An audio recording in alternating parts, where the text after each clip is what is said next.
I think at some point many of us have come across the term phishing and all the warnings telling us of how to spot this particular scheme, but through the use of very manipulative tactics, scams are always finding new ways of trying to defraud us, and one way is through Vishing. And we're joined this morning by Kalyani Pillay, CEO of SABRIC, the South African Banking Risk Information Centre, a brilliant resource for all of us, to tell us a bit more about this particular scam.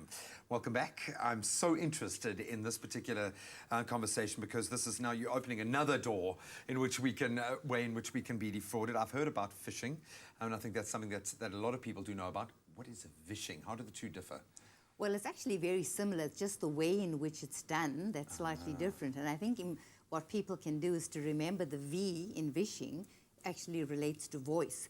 So what happens is that the perpetrator would call their potential victim and they would purport to be from a bank or from the receiver of revenue or somebody or some organization that's actually known to people.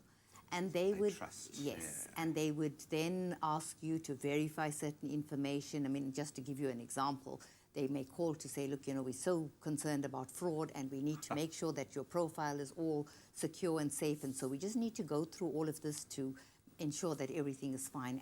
And people tend to, you know, go ahead and not realize that they're being manipulated. And they provide information, personal information, banking logging information, passwords, PIN numbers, thinking that they're going to be protected. A bank would never do that over the phone. Absolutely never. How then do criminals use this information that they get from you? Well, it's basically about identity theft. They acquire sufficient information from you, which you, of course, are providing them with, and they build a profile on you. They take over your identity. They can transact on your name. They can create credit on your name. They could get you to be so indebted without you even knowing about it. And of course, for us, most importantly also, is that they'll take over your banking.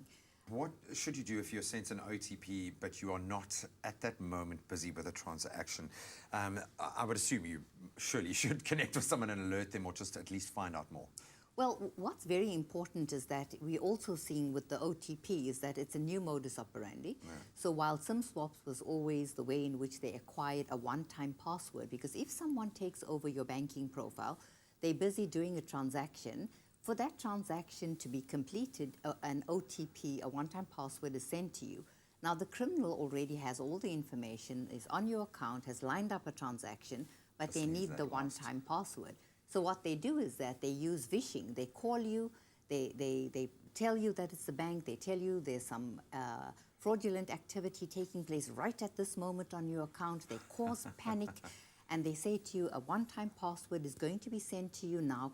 Please send it through, give it to me, give me that one-time password, and I will be able to stop it. But the whole idea is never, ever give anybody any such information. How do we know that we have kind of fallen victim to a SIM swap? What is the first warning sign?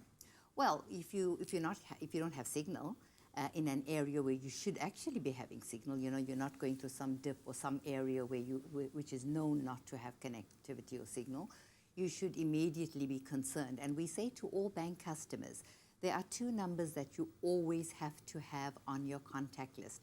One is your bank's call center number, and the other one is your mobile service provider's call center number.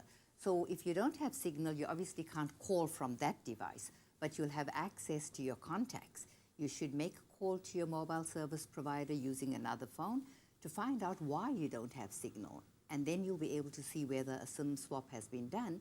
And then, of course, that account can then be stopped and you notify your bank immediately. Yeah, just speak to them. They will not phone you and ask those sorts of questions, Absolutely. But you are more than welcome to phone them and ask all the questions you can. Kalyani, thank you so much. Hopefully we haven't made you too nervous out there, but as we always say, rather be just a little paranoid and protect yourself. It's not just your friends and loved ones that have your phone number. It's out there. Scams may also be on the other side of that line. And for more incredible tips on how you can bank safely, visit the SABRIC website, their Facebook page, their Twitter pages. There's a wealth of information there. Go out and protect yourself, educate yourself so that you can #WiseUp, watch out. Wise up, watch out.